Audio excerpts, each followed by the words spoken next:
You are listening to the Digital Parent Podcast with your host, Ced Lewis.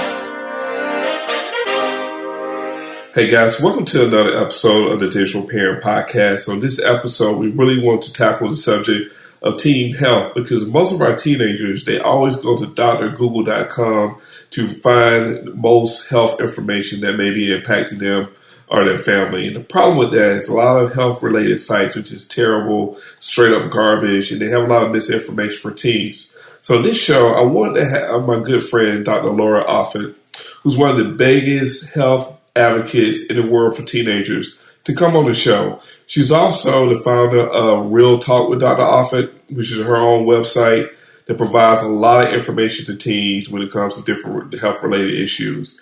And on this episode, Laura and I talk about, teen pregnancy, kids going online looking for pornography. We talk about kids going online looking for health information in regards to their parents who may be sick. We'll go through a lot of different topics, and I think you're really going to enjoy this show. But before we get to Laura, a quick word from our new sponsor, Kidji. Hey parents, I want to introduce our new sponsor, Kidji. Kidji is a parental control application that allows parents to remotely monitor online activity, including calls, text messages, apps such as Snapchat, Kik, Tinder, and your child's current GPS location. And it also has a great panic button for emergency. All information collected by Kidji is sent to parents in a very user-friendly custom report.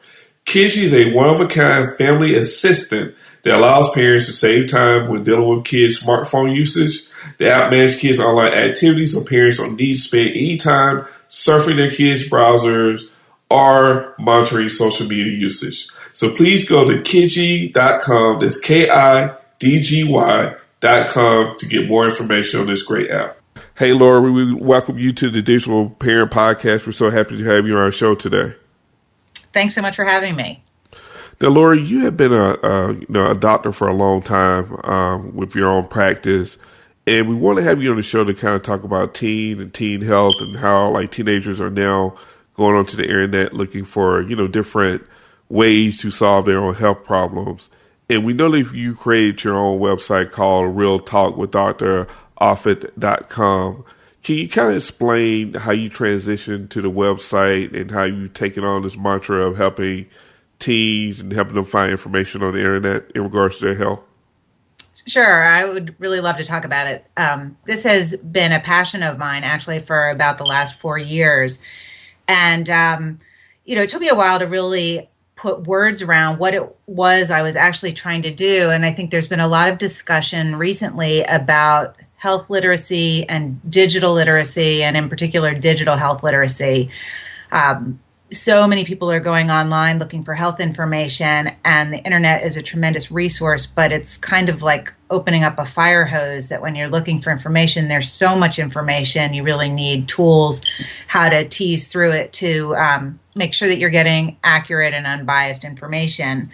So, as a physician and really a teen advocate, I know young people go online looking for health information, and I really think that medical people need to have a bigger presence online so that we can get teen and adult eyes on good information rather than, kind of new-fashioned quackery.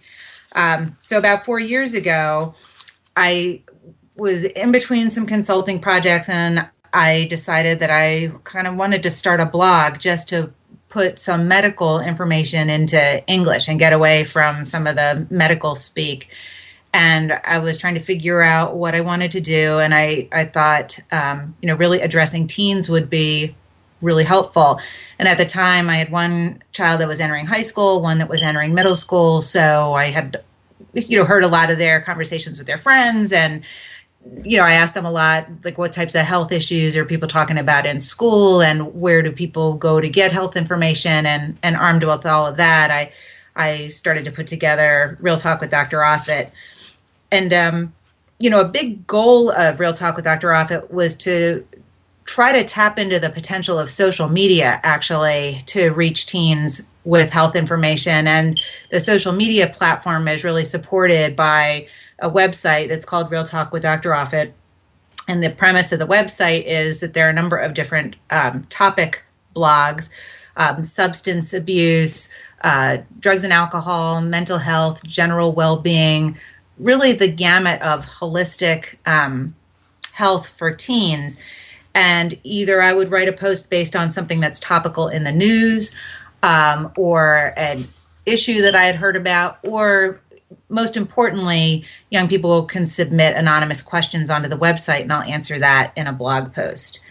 One of the big things that's important around digital health literacy is we do know that kids are going online looking for health information, but most often what they do is they, contact Dr. Google, as we like to say. I know that's a phrase that the go-to doctor for every high school kid. Yeah, they do. I mean, it's the search bar comes up, you plug in your question.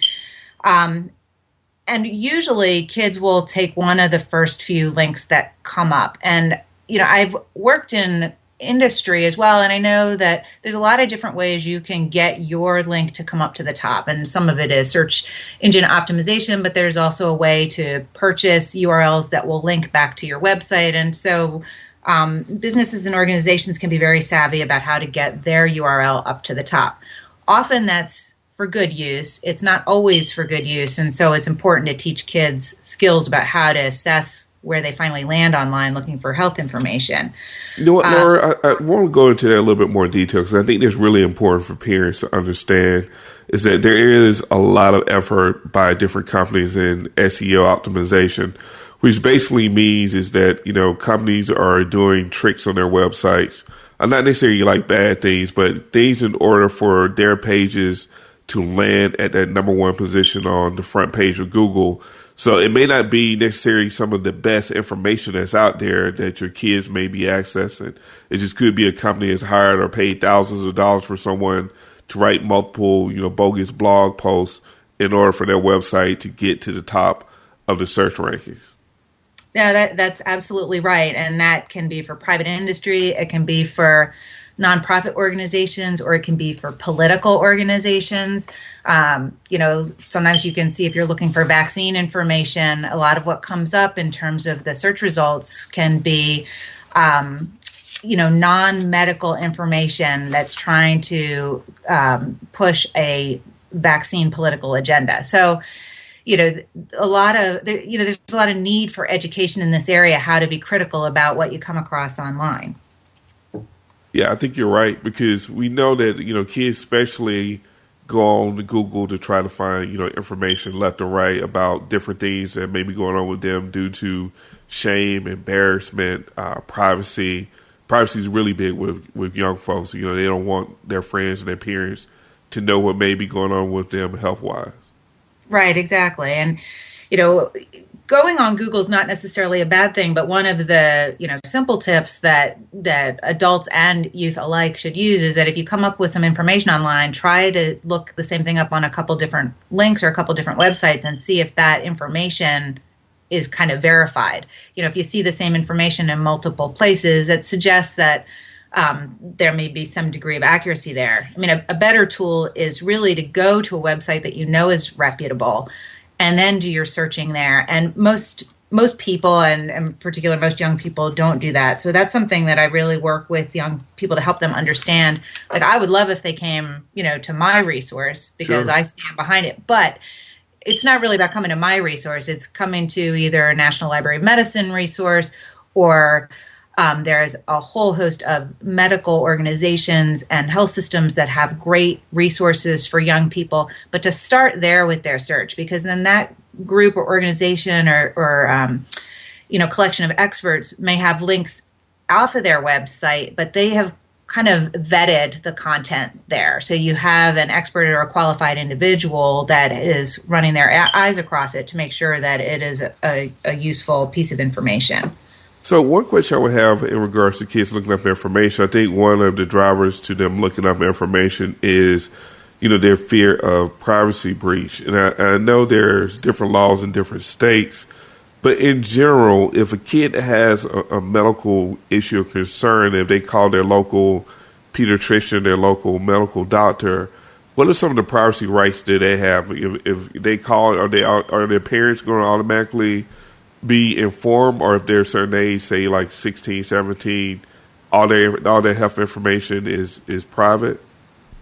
Well, I think that you raise a good question. I am not a legal expert on confidentiality for adolescent health, but I will say that I do know that the laws are written within the state. So each state has a different definition of confidentiality and ability to consent for treatment based on different ages. Most states do protect confidentiality of adolescents to some degree.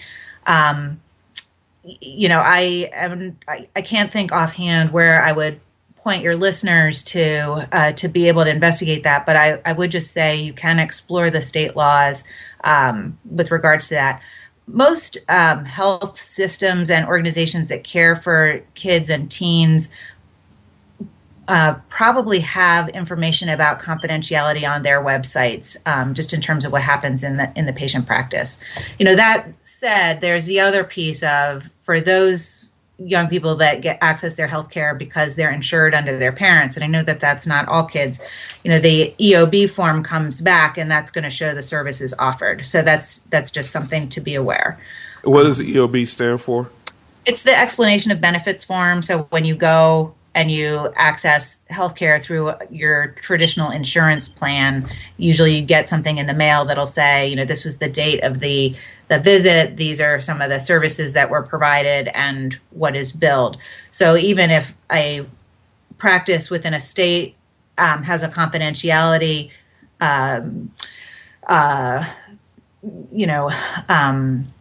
preserves confidentiality for the adolescent, the insurance company may not do that in the same way.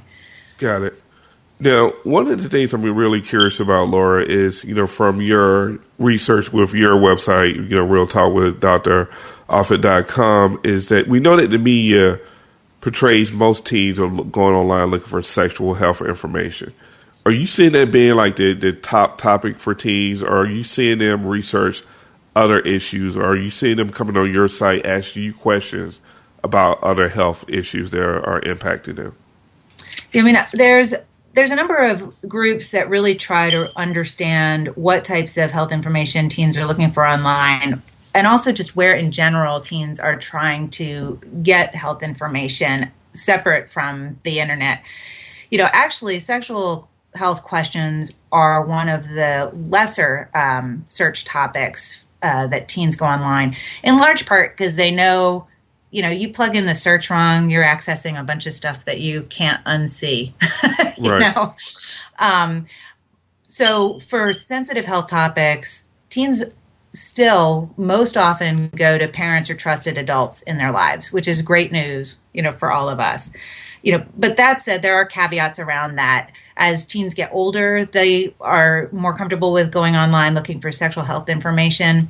In terms of what I see with questions or, hits on certain topics on my website, I think that there is a real lack of understanding about normal body physiology, and, specifically with regards to pregnancy and what constitutes, protected sexual activity, or what sexual activities can lead to pregnancy. And that actually surprises me.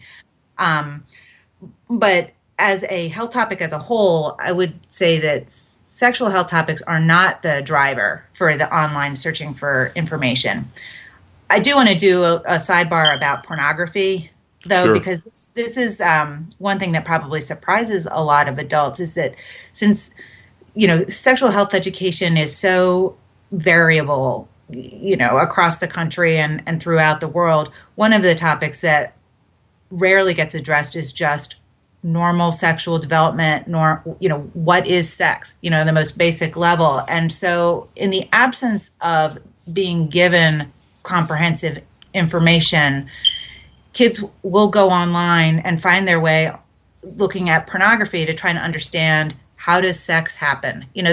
What is really an innocent question, but obviously pornography is not the way we want our young people to learn about sex. It doesn't reflect real sex, but young people do come across online pornography at higher rates than most adults realize. And this is one of the figures I wanted to look up for you, that by age 18, about 90% of boys and 60% of girls have seen porn online. And the average age that most teens first come across pornography online is 14. So really, this is a conversation that needs to be had, far before high school, I think you're 100% right. I mean, even with my kids, one's in elementary school, the other one is in middle school, sixth grade middle school, is that you're starting to see these kids going to social media, going to the internet to have questions about, sexual health, questions they're not having with their parents, which is kind of frightening. You have kids that are kind of like self-identifying as far as their sexuality at, fourth grade, fifth grade level. So things are happening probably a lot quicker than they used to happen when we were kids, when we were coming up. So I think that, that old birds and bees conversation that may have taken place at the age of 12 and 13 probably needs to start taking place at the age of 5 and 6 due to, the technology and the speed of the internet. No, I agree completely. And I remember years ago when my kids were much younger, reading or hearing or coming across something that said that if you need to talk with your kids about sex, I can't even remember how early it was, but it was well before fifth grade. Right. They even said maybe like first or second grade, not in like more than they can digest, but just what it is and like what the basics are. Because if you don't teach your kids what it is, they're going to find out from their friends, and it's probably not going to be as accurate as you would hope. And it's true. You can control your house, but you can't control the house of your friends. Mm-hmm. I mean, of your kids' peers. I mean, that's a fact. So if you don't teach them, they will be taught, by, outside families, outside kids. Exactly. Now, one of the things I thought that was, really interesting is the amount of kids who are going on social media and like seeking out advice from their peers in different groups. Like on Facebook, you have kids who are going on different Facebook groups, like depression groups, suicide groups, as a way to kind of join other kids that may be having the same health issues. Are you starting to see that as well? Yeah, in terms of social media playing a role in teen health, absolutely. I mean, it's interesting because I interact with varying groups of teens, and I'll often ask, do you use social media for health information? Do you think it's a good thing? Do you think it's a bad thing? What is necessary on social media to have it be a useful health resource? And the responses are interesting. And you had mentioned earlier in our conversation about privacy. And, some kids really like using social media for health information and health support and feeling, not so isolated with a specific health issue, partly because they feel that there's an anonymity there. A lot of young people do create social media accounts that don't look on the surface like who they are, so that they can protect who really knows that they're who they are online. But other young people recognize that social media, depending on how you set up, is not necessarily a private thing, and then they may consume information on social media accounts, but they may not interact on social media around health-related issues. And I have had a number of teens tell me that just because we don't follow you on your accounts, like for me, all of my accounts are public, so you can access everything that I post without having to, friend me or follow me or whatever, because my goal is to disseminate accurate information as far and wide as possible. But the teens will say they may not necessarily follow you back because, there's a status of who they're following, and, there's the coolness factor of if you're following a physician online, maybe that's not so cool, that right. Sort of thing. Now, one of the things that we're starting to see with kids and social media when it comes to their health is the use of emojis, especially with kids who may be dealing with depression. You see a lot of crying, smiley faces, a lot of sad faces, a lot of hashtags being used, and a lot of social researchers, not necessarily in the medical community, are starting to wonder, is this a way to kind of like pinpoint those different hashtags, those different emojis to determine whether or not maybe a counselor or somebody in the community should reach out to those kids, because those kids are displaying different emoticons and hashtags to show that at that particular time and space that they are dealing with depression. Are you starting to see like, use of like emojis and hashtags on different social media sites to kind of as an indicator of some, underlying health issues? I mean, it's interesting. I do know that organizations are researching that very issue. It's really it's signal detection for health issues, for, to be able to find information to identify at-risk people online. I am not so familiar with the aspect on emojis.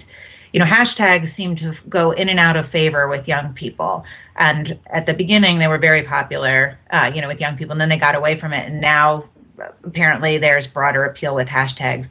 I think that one thing that is very interesting is certain social media platforms are aware that, it's kind of like you can reinforce your echo chamber for anything. And so if people will plug in a search term, like say, a while ago, I did a search on cutting because I wanted to see what was on social media with regards to cutting. And there are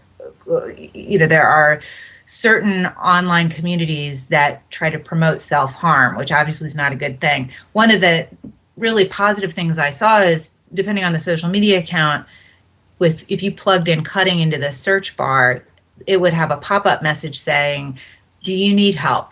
Here is the National Suicide Prevention Lifeline, available 24/7. So I think that that's a really powerful thing. I do think a lot of education needs to go into helping to get kids to not try to potentiate the problem that they already have. There are online eating disorder communities where the tag name for that is Anna for anorexia or Ed. So have you seen Anna? That sort of thing. And one of the organizations that really powerfully uses social media around eating disorders is that National Eating Disorders Awareness organization. And on their website, they have different forums for recovering patients with eating disorders or people struggling with their disorder. And they also have guidelines about how to be responsible about sharing your story online so that you don't inadvertently create a worse situation for someone. So I think that's a nice example there. Another resource that I really like for mental health using social media in a positive way is from the I think it's the National Alliance for Mental Illness, the NAMI Foundation. Yes, NAMI. Yeah, they have something called OK to Talk. And if you just Google OK to Talk, it pulls up, and it sits predominantly on Tumblr, but it's a community of people that want to share either pictures or art or music or writing or do blog posts. And it's a moderated community where you can kind of share your experiences and words of encouragement and not feel alone with what you're struggling. So there is a lot of positive things going through different social media platforms around teen health issues. We got a little bit off target there, but I think it does generally relate to what you were asking. Yeah, initially. It does. And I think that's great. And the NAMI's definitely has been around for years when it comes to like mental health issues. And it's great to hear that they've started to reach kids online. But I want to quickly talk about offline like resources because when it comes to adults, we love our health tools. We love our Fitbits, our Apple Watches, other wearables. But the research shows that, only 25% of teens use those health apps or those health tools. And I'm trying to figure out, why, most teens are not being more proactive when it comes to using like those devices when it comes to their health. Maybe it's due to, funding, maybe because they don't have a job to pay for them. I don't know, but it just seems like it's such a high area with adults. But you rarely see teenagers use like, health apps or wearable devices for their health. Right. I can speculate there why that is. I think teens are pretty loath to have something come down from the adults to them that would never be considered trendy or, like popular or on fleek or whatever the expression is. So that's one piece. I think that My understanding is with some of the wearables, they can see the benefit of that, with the Fitbits and things like that. Although they think generally it's an adult thing, it's not for their age group. Right. In terms of the apps, when I started what I was doing, I had a small group of teen advisors and I said, should I develop an app? What do you guys think? They made an interesting comment. They said one thing they really hate is when they download an app and all it really is a link to a website. And so I don't know how many health apps that is ultimately what they are. But I do know that young people will download health apps, but they may not stay with them because they just lose interest after the initial period of time. That said, there are certain health apps that are more popular with teens and that they do use. A lot of young women use period trackers, so those are pretty popular. Also, probably the most popular are nutrition and fitness apps, either calorie counters or fitness trackers. So even though they may not be using the wearable, they may be using the applications for that. Great. That's good to know. Now, for those same kids who are taking up, they're taking up educating themselves around their health, do you see those kids being like a catalyst of change for their entire family? Like, for example, if you see a kid downloading health apps, or you see a kid that's going online looking at nutrition, diet, and they're also doing it with the apps or whatever, can they change the entire environment within a household where once they start the health kick, their parents are following suit or their siblings are following suit? I mean, I think there is absolute potential there for sure. If a kid is, interested in trying, more fruits and vegetables, since they're not the one going to the grocery store, they might be encouraging their parents to purchase new produce to try. Or kids have a level of passion that is really unmatched by really any generation. So all that passion and enthusiasm can be contagious. One thing that is pretty interesting is in terms of topics that kids look up online with health information, one of the leading categories is they look up their parents' or family's health issues online. And so in that way, they become a resource in a different way for their family members with obtaining health information that either can help them understand what their family member is going through or even to provide some information back into the family. You know what? That's a good point that I think a lot of people miss is that the younger generation, because they're all online, can look up this health information that really impacts, the family. Like if you take something that's starting to become more common, like sleep apnea, and, you have a young person that's having trouble sleeping, they're snoring, very loudly at night or stopping breathing during the night. And then they talk to a parent, they talk to a grandparent, and the family says, well, we all snore. That's what we do. We're a family of snorers. And not realizing that, people may have died a little bit earlier than they should have. And it may have manifested as a heart attack or as a stroke, but it could have been sleep apnea that was underlying that because it wasn't treated for years. And then you have a kid to go online and look at the symptoms, and then they can educate the entire family that, no, it's not that we're just snorers. We have a condition that's been not, been really looked at or been medically checked for period of time throughout our family. No, that's a great example.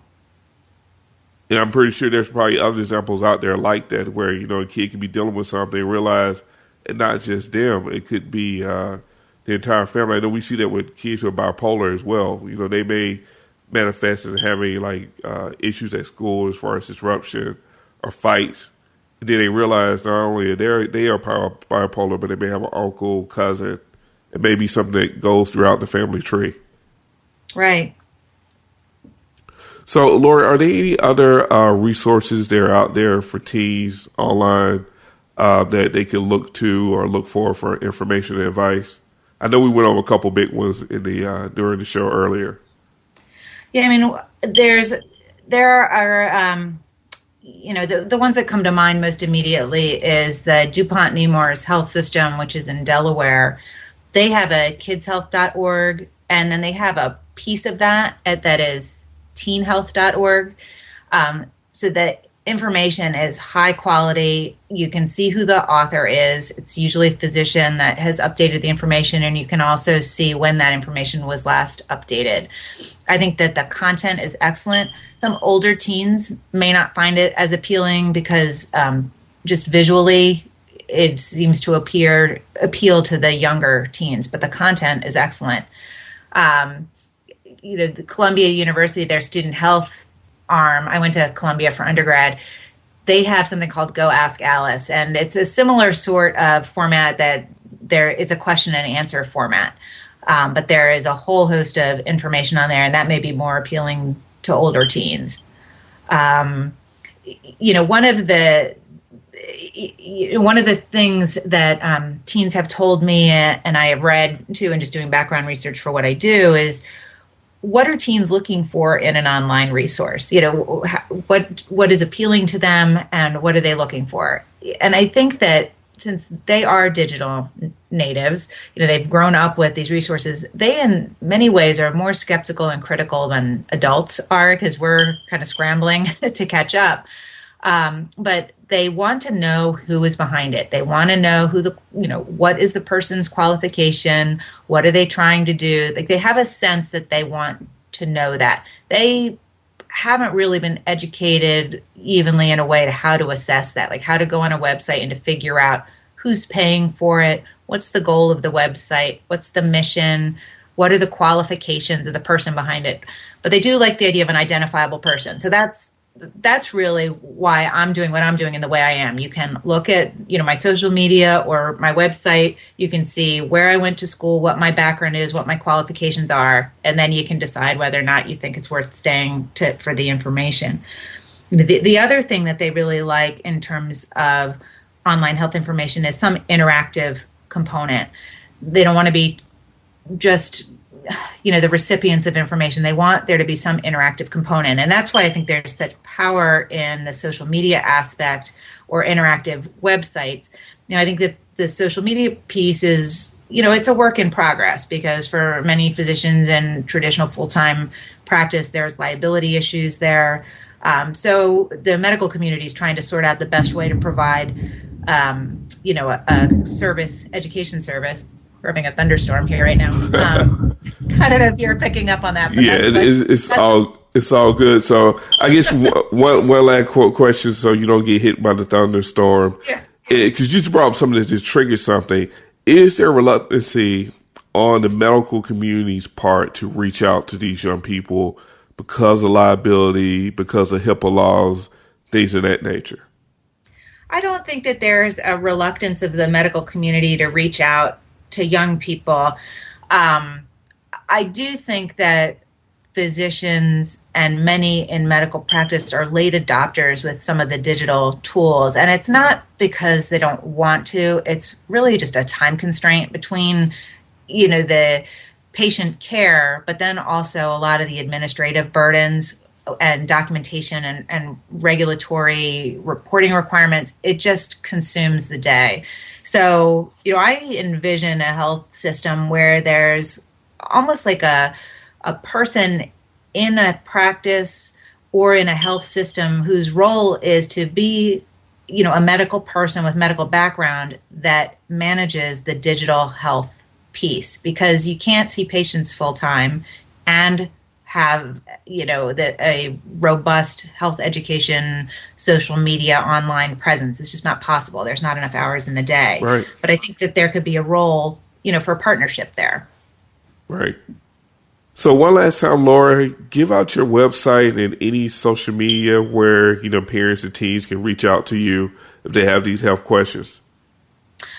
Sure. So the website is realtalkwithdroffutt.org, but if you just plug in Real Talk with Dr. Offutt, it'll come up. And then I am also on Twitter, Instagram, Facebook, and Tumblr. Well, thanks, Laura. We really appreciate you being on the show today. Thanks so much. It's been really fun talking with you. Hey, guys, I hope you really enjoyed that show with Dr. Laura Offutt. She gave a lot of great information. On this show, you really got to go to the show notes and look up all those links that she provided on all of the great, useful websites when it comes to teen health.